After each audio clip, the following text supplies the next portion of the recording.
Hello दोस्तों, हमारे channel में आपका स्वागत है। अगर चैनल पर नए हैं तो हमारे चैनल को सब्सक्राइब करें और वीडियो को लाइक शेयर कमेंट करें।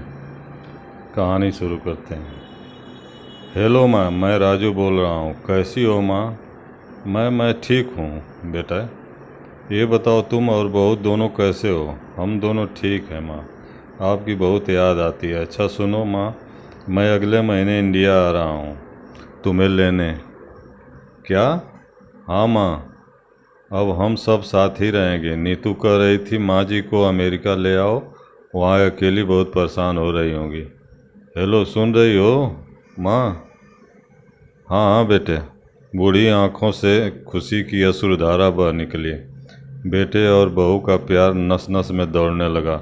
जीवन के 70 साल गुजार चुकी सावित्री ने जल्दी से अपने पल्लू से आंसू पोंछे और बेटे से बात करने लगी। पूरे 2 साल बाद बेटा घर आ रहा था। बूढ़ी सावित्री ने मोहल्ले भर में दौड़ दौड़ कर यह खबर सबको सुना दी। सभी खुश थे कि चलो बुढ़ापा चैन से बेटे और बहू के साथ गुजर जाएगा। राजू अकेला आया था। उसने कहा कि माँ, हमें जल्दी ही वापस जाना है, इसलिए जो भी रुपया पैसा किसी से लेना है वो लेकर रख लो, और तब तक मैं किसी प्रॉपर्टी डीलर से मकान की बात करता हूँ। मकान? माँ ने पूछा। हाँ माँ, अब ये मकान बेचना पड़ेगा, वरना कौन इसकी देखभाल करेगा? हम सब तो अब अमेरिका में ही रहेंगे। बूढ़ी आंखों ने मकान के कोने कोने को ऐसे निहारा जैसे किसी अबोध बच्चे को सहला रही हो। आनन फानन और औने पौने दाम में राजू ने मकान बेच दिया।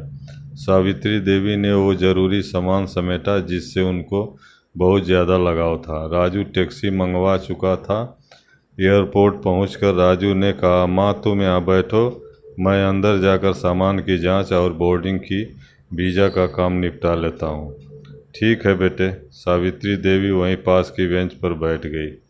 काफ़ी समय बीत चुका था। बाहर बैठी सावित्री देवी बार बार उस दरवाजे की तरफ देख रही थी जिससे राजू गया था, लेकिन अभी तक बाहर नहीं आया। शायद अंदर बहुत भीड़ होगी सोचकर बूढ़ी आंखें फिर से टकटकी लगाए देखने लगती। अंधेरा हो चुका था। एयरपोर्ट के बाहर गामा गामी कम हो चुकी थी। माँ जी, किससे मिलना है? एक कर्मचारी ने वृद्धा से पूछा। मेरा बेटा अंदर गया था टिकट लेने, वो मुझे अमेरिका लेकर जा रहा है, सावित्री देवी ने घबरा कर कहा। लेकिन अंदर तो कोई पैसेंजर नहीं है। अमेरिका जाने वाली फ़्लाइट तो दोपहर में ही चली गई। क्या नाम था आपके बेटे का? कर्मचारी ने सवाल किया। राजू। सावित्री ने चेहरे पर चिंता की लकीरें उभर आई। कर्मचारी अंदर गया और कुछ देर बाद बाहर आकर बोला, माँ जी, आपका बेटा राजू तो अमेरिका जाने वाली फ़्लाइट से कब का जा चुका है। क्या? वृद्धा की आंखों से आंसुओं का सैलाब फूट पड़ा। बूढ़ी माँ का रोम रोम कांप उठा। किसी तरह वापस घर पहुंची तो जो अब बिक चुका था। रात में घर के बाहर चबूतरे पर ही सो गई। सुबह हुई तो दयालु मकान मालिक ने एक कमरा रहने को दे दिया। पति की पेंशन से घर का किराया और खाने का काम चलने लगा। समय गुजरने लगा। एक दिन मकान मालिक ने वृद्धा से पूछा, माँ जी, क्यों नहीं आप अपने किसी रिश्तेदार के यहाँ चली जाएं? अब आपकी उम्र भी बहुत हो गई है, अकेली कब तक रह पाएंगी?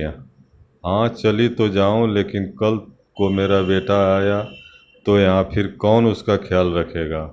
और आंखें से आंसू आने लगे। दोस्तों, कहानी कैसी लगी? अगर अच्छी लगी हो तो चैनल को सब्सक्राइब करें और वीडियो को लाइक शेयर कमेंट करें। धन्यवाद।